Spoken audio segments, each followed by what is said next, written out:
Hello students, so we met again. कैसे हैं आप लोग? Hope you all are fit and fine.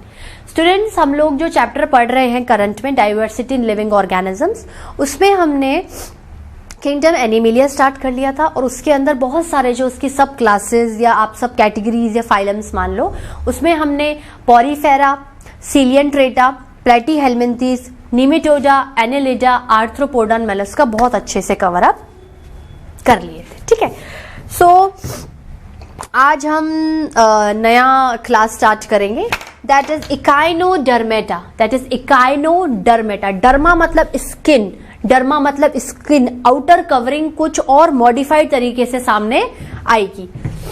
क्या लिखूंगी? इकाइनोडर्मेटा। इकाइनोडर्मेटा। इकाइनो का मतलब होता है स्पाइक्स, कुछ स्पाइक्स लाइक छोटे छोटे लॉन्ग इलोंगेटेड स्ट्रक्चर्स के फॉर्म में कुछ डर्मा स्किन के ऊपर प्रेजेंट है। मतलब on their body, on the body of these organisms, that is the exoskeleton, something small elongated spikes like structures are present. ठीक है, हिंट दे दी मैंने आपको। चलिए लिखना स्टार्ट करते हैं। अगर हम इसमें लिखें तो पहली लाइन क्या आएगी कि it is the 8th subclass. It is the 8th subclass of Kingdom Animalia. Kingdom Animalia. ठीक है, ऑब्वियस सी बात है, सेकेंड क्लास है या और ज्यादा डेवलप फीचर्स आ रहे हैं तो it comes after mollusca. It comes after mollusca.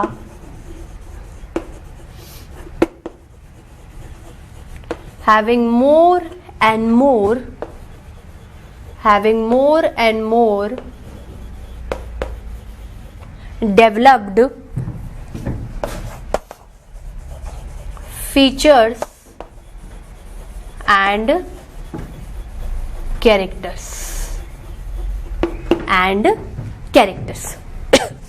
पहला पॉइंट क्या आएगा? Multicellular. ठीक है, दूसरा point eukaryotic according to the kingdom Animalia characteristic. इनका हैबिटेट मेराइन होता है। ठीक है, कोई भी हो सकता है, जरूरी नहीं है कि अगर एक पैटर्न फॉलो हो गया तो सारों में मेराइन होगा। इनका हैबिटेट मेराइन हैबिटेट होता है। इनका हैबिटेट क्या होता है? Marine habitat. इनका हैबिटेट क्या होता है? Marine habitat. Mode of nutrition heterotrophic. Mode of nutrition heterotrophic. Mode of nutrition heterotrophic. अब अगर हम इसके कैरेक्टरिस्टिक पे बात करें तो complex body differentiation. Complex body differentiation. Complex body differentiation मतलब very well developed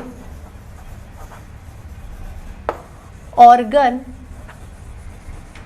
system level of organization. ठीक है, और क्या क्या लिख सकती हूँ स्टूडेंट्स में? अब अगर इतना एडवांसमेंट आ गया है तो बॉडी के कुछ कैरेक्टर्स वही सिमिलर ही होंगे। ट्रू सीलोमिक बॉडी और ट्रिप्लोब्लास्टिक। अब देखो, मैंने आपको जब प्लेटीहेल्मिन्थीज से ही बता दिया था कि यहां से बॉडी बाइलेटरली सिमेट्रिकल है।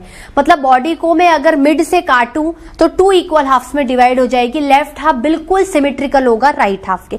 इसमें एक चीज आपको देखनी पड़ेगी, इसमें क्या है कि बॉडी बाइलेटरिकल सिमेट्रिकल है, लेकिन जब ऑर्गेनिज्म एडल्ट हो जाता है, जब ऑर्गेनिज्म और ज्यादा डेवलप्ड हो जाता है, तब बॉडी के अंदर बाइलेटरल सिमेट्रिकल का कैरेक्टर आता है। अब मैं बोलूं कि आप बोलोगे मैम अगर ऑर्गेनिज्म बच्चा होता है, बच्चे का मतलब होता है कि जब इकाइनोडर्मेटा किसी और इकाइनोडर्मेटा से रिप्रोड्यूस हुआ है, तो शुरुआत में जब वो इतना डेवलप्ड नहीं है तो उस फॉर्म को बोलते हैं लार्वे फॉर्म। ये नया टर्म है, आगे भी आपको बहुत यूज करना पड़ेगा, उसको बोलते हैं लार्वे फॉर्म। लार्वे फॉर्म मतलब इनिशियल चाइल्डहुड फॉर्म बोल सकते हो आप, इनिशियल चाइल्डहुड फॉर्म। और लार्वे के बाद कौन सी फॉर्म आती है? Adult form. लार्वे के बाद आती है एडल्ट फॉर्म। तो इसमें देखा गया है कि जब इकाइनोडर्मेटा लार्वे फॉर्म में होता है तो it is radially symmetrical. Radially symmetrical मतलब रेडियस से चारों तरफ क्या होगी? सिमेट्री होगी। और एडल्ट फॉर्म में it is bilaterally symmetrical. It is bilaterally symmetrical. It is bilaterally symmetrical. Radial symmetrical मतलब अगर ऐसा ऑर्गेनिज्म है तो रेडियस वाइज क्या है? बिल्कुल इक्वल है, बिल्कुल इक्वल है। ये लार्वे फॉर्म में होता है। और बायलेटरल सिमेट्रिकल मतलब ऑर्गेनिज्म को काटो तो टू इक्वल हाफ्स प्रॉपर्ली क्या होने चाहिए? आपको मिलने चाहिए। टू इक्वल हाफ्स आपको प्रॉपर्ली क्या होने चाहिए? मिलने चाहिए। अब मैंने बोला है कि अगर इनमें अगर मोटिलिटी है, ऑब्वियसली मोटिलिटी होगी, तो कहीं ना कहीं इनका एक्सोस्केलेटन अगर चूंकि मोलस्का में हार्ड है पर अपीयरेंस सॉफ्ट की तरह दे रहा है, मतलब इनमें भी एक्सोस्केलेटन क्या होगा? हार्ड होगा। तो exoskeleton composed of calcium carbonate, composed of calcium carbonate, hardest substance, hard चीज है। कैल्शियम कार्बोनेट एक हार्डनेस देता है एक्सोस्केलेटन को, ठीक है। और having endoskeleton also, having endoskeleton, having endoskeleton also, having endoskeleton also, ठीक है। अभी तक आपने क्या नई चीज देखी? एक तो रेडियली सिमेट्रिकल देखा कि बॉडी रेडियस के इर्द गिर्द इक्वल है, और इसके एडल्ट में बाइलेटरिकल क्या है? इक्वल है। वो रेडियली है, ये क्या है? बाइलेटरल है, ठीक है। अगर अपन ये देखो, जनरली अगर ये मेराइन हैबिटेट में रहते हैं तो इनका मूवमेंट ऑफ लोकोमोशन कैसा है? By swimming. By swimming. Swimming क्यों कर रहे हैं? क्योंकि आर्थ्रोपोडा के बाद आए तो कहीं ना कहीं कोई ऐसी चीज है जो पोडा के फॉर्म में बिहेव कर रही है। By swimming they show motility, they show motility. अगर इसके एग्जाम्पल्स के बारे में मैं बात करूं तो आता है सी कुकुम्बर,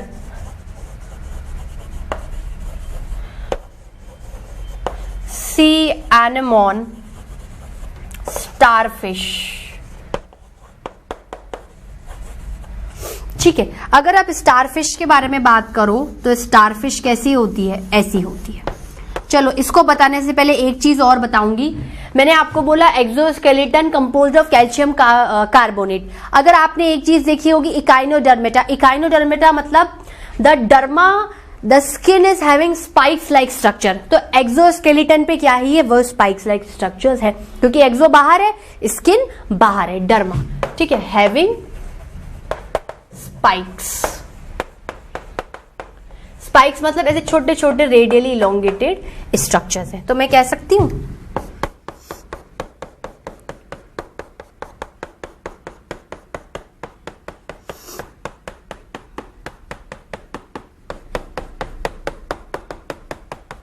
ठीक है। अब इनकी बॉडी क्या है? प्रॉपरली सेगमेंटेड है ना, ठीक है। अगर आप चाहो तो एक लाइन लिख सकते हो इसमें भी, सेगमेंटेड बॉडी। देखो, जो फीचर्स कॉमन है आप भले ही मत लिखो, उसे दिमाग में लिखो, थ्योरेटिकल पॉइंट ऑफ व्यू से आप पॉइंट्स बना सकते हो। बॉडी क्या है? सेगमेंटेड। अगर आप इसको रेडियस लेके चल रहे हो तो रेडियस में भी क्या, यहां से भी इक्वल है, यहां से भी इक्वल है, यहां से भी इक्वल है, यहां से भी इक्वल है, यहां से भी इक्वल है। अब अगर ये लार्वल स्टेज हुई, अगर इन केस मान लो ये एडल्ट वाली हो गई तो ऐसे कुछ होगा। ठीक है। तो आप बॉडी को क्या बिल्कुल बीचों बीच काटोगे तो आपको क्या मिलेगा, स्टारफिश इक्वल मिलेगी। सी कुकुम्बर हो गया, सी एनेमोन हो गया, स्टारफिश हो गया। तो actually they have derma, they have exoskeleton having small elongated spikes like structure as well as the derma is क्या है, बहुत ज्यादा हार्ड है। इनमें क्या है, कैल्शियम कार्बोनेट की प्रॉपर्टी है। ठीक है स्टूडेंट्स, आपका इकाइनोडर्मेटा यहां पर कंप्लीट होता है। अगर इसको क्विक रिवीजन के फॉर्म में लें तो इकाइनोडर्मेटा मतलब इकाइनो मतलब ऊपर, कुछ स्पाइक्स लाइक स्ट्रक्चर्स ऊपर हैं, किसके, स्किन के ऊपर है, डर्मा के ऊपर है। इसके पास लमसम कैरेक्टर्स इक्विवेलेंट टू होंगे, सब कुछ मिला लो, porifera, coelenterata, platyhelminthes, nematoda, annelida, arthropoda, mollusca, सब कुछ आ गया, सब कुछ लिख दो। नई चीज क्या है कि अगर ये छोटा बच्चा है, अगर इसकी इनिशियल फॉर्म है तो रेडियली सिमेट्रिकल है, पर एडल्ट फॉर्म में ये बाइलेट्रिकली आएगा because actually platyhelminthes marks the beginning of bilaterally symmetrical. Students, आप अपनी सहूलियत के लिए अगर इतनी सारी चीजों में कंफ्यूज हो रहे हो, go to your home and form a chart form में आप हर चीज को क्या करिए, लिख लीजिए, एक हेडिंग डाल लीजिए कि ये सेलुलरिटी के कैरेक्टरिस्टिक पे, ये प्रोकैरियोटिक यूकैरियोटिक है, फिर सिस्टम कौन सा है, सेलुलर, ऑर्गन सिस्टम या फिर और भी ऑर्गेनिज्म वाले टिश्यू लेवल, सिमेट्री के बेसिस पर, ब्लास्ट ऑफ लेयर्स, सीलोम्स, एग्जाम्पल्स। इस फॉर्म में आपको ये चैप्टर पढ़ना होगा। If it is possible for me, मैं जब आपकी पावर बूस्टर क्लास करवाऊंगी उसमें मैं आपको ये जो चार्ट है ये क्या करूंगी, दिखा दूंगी, या मैं आपको ब्लैक बोर्ड पर ही जो अपनी लास्ट क्लास आएगी उसमें एक पैटर्न बता दूंगी। आप घर जाइएगा और चार्ट फॉर्म में पढ़िएगा, उस चार्ट को बनाइएगा और घर पे लगा दीजिएगा। अगर आप रेगुलर 10 मिनट भी चलते फिरते उसको आप पढ़ लेंगे ना, तो आप खुद देख लीजिए कि पूरे साल भर में या एक महीने में आप डाइवर्सिटी को कितनी बार अपनी आंखों के सामने रिवाइज कर सकते हैं। ठीक है students, so we have completed the kingdom animalia. उसके अंदर पूरा कंप्लीट नहीं किया, actually I want to say that क्या क्या कंप्लीट हुआ है, porifera, coelenterata, platyhelminthes, nematoda, annelida, mollusca and echinodermata. आज की क्लास में इतना ही स्टूडेंट्स। नेक्स्ट लेक्चर में हम प्रॉपरली एक कॉर्डेटा क्लास उठाएंगे। ठीक है, कॉर्डेटा क्लास, कौन सी क्लास, कॉर्डेटा क्लास।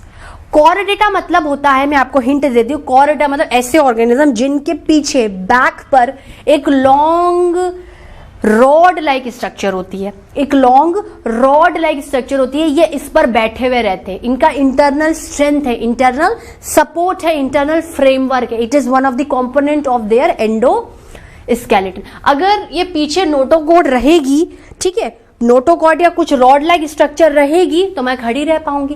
तो actually in the next class we are going to discuss about the class chordata. उस कॉर्डेटा में मैं आपको दो चीजें पढ़ाऊंगी, protochordata and vertebrata, protochordata and vertebrata. Okay students, आज के लेक्चर में इतना ही, बाकी का नेक्स्ट क्लास में पढ़ेंगे। Till then bye bye, have a nice day, thank you.